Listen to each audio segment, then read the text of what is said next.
नमस्कार, स्वागत करती हूँ आप सभी का हमारे चैनल आत्मनिर्भर बिहार में। मैं हूँ आप सभी के साथ अंकिता प्रकाश, हाजिर हूँ एक नई खबर लेकर।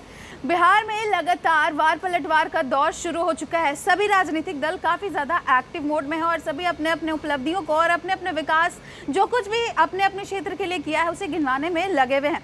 लेकिन फिलहाल जिस तरीके से किसान बिल को लेकर विपक्ष की पार्टियां लगातार ये कह रही है कि ये किसानों के हित में नहीं है और किसानों को बरगलाने की और बहकाने की कोशिश कर रहे हैं, तो इसी बीच अब बीजेपी के नेताओं ने इस बात की पुष्टि की है कि ये जो बिल है ये बिल्कुल किसानों के हित में है और यहाँ पर जिस तरीके से जो किसान हैं उनके सपोर्ट में इस बिल को रखा गया है। आपको हम बताते हैं कि किन किन नेताओं ने क्या कुछ कहा है।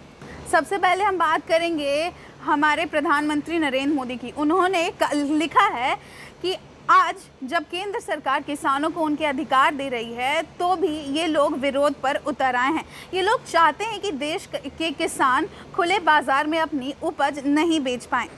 जिन सामानों की उपकरणों की किसान पूजा करते हैं उन्हें आग लगाकर ये लोग अब किसानों को अपमानित कर रहे हैं। इसके बाद आप स्क्रीन पर देख रहे होंगे कि केंद्रीय कृषि मंत्री ने लिखा है, बिहार देश का पहला राज्य है जिसमें मार्केट किसानों के लिए खोल दिया गया है। अब पूरे भारत में नए कानून से किसान अपनी उपज कहीं भी किसी को भी और अपनी कीमत के अनुसार बेच सकेंगे और उसका कोई भी टैक्स नहीं देना पड़ेगा। इसी के साथ साथ बिहार के कृषि मंत्री ने लिखा है कि साल 2021 तक बिहार में किसानों और कृषि से जुड़े लोगों को बेहतर व्यवस्था देने पर हम काम कर रहे हैं।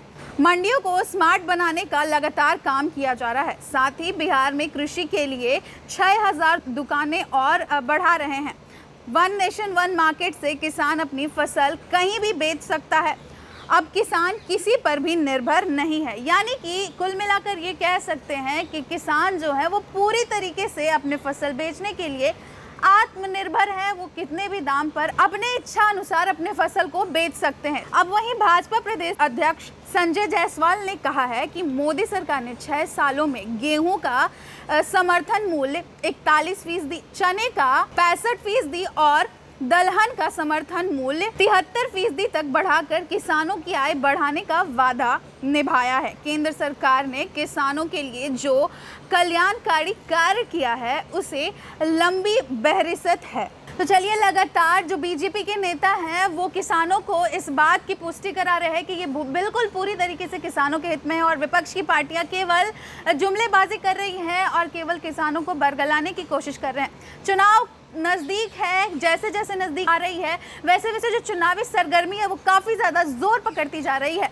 इसी के साथ साथ अब आने वाले दिनों में पता चलेगा कि कौन से नेता किस विधानसभा क्षेत्र से कितनी सीटों से चुनाव लड़ेंगे। तो इससे जुड़ी अपडेट हम तक पहुंचती है तो हम आप तक लेकर ज़रूर पहुंचेंगे। फिलहाल की खबर के लिए बस इतना ही। ऐसे ही तमाम खबर के लिए आप हमारे साथ बने रहें, हमारे चैनल को सब्सक्राइब कर दें। वीडियो पसंद आए तो लाइक एंड शेयर करना ना भूलें। धन्यवाद।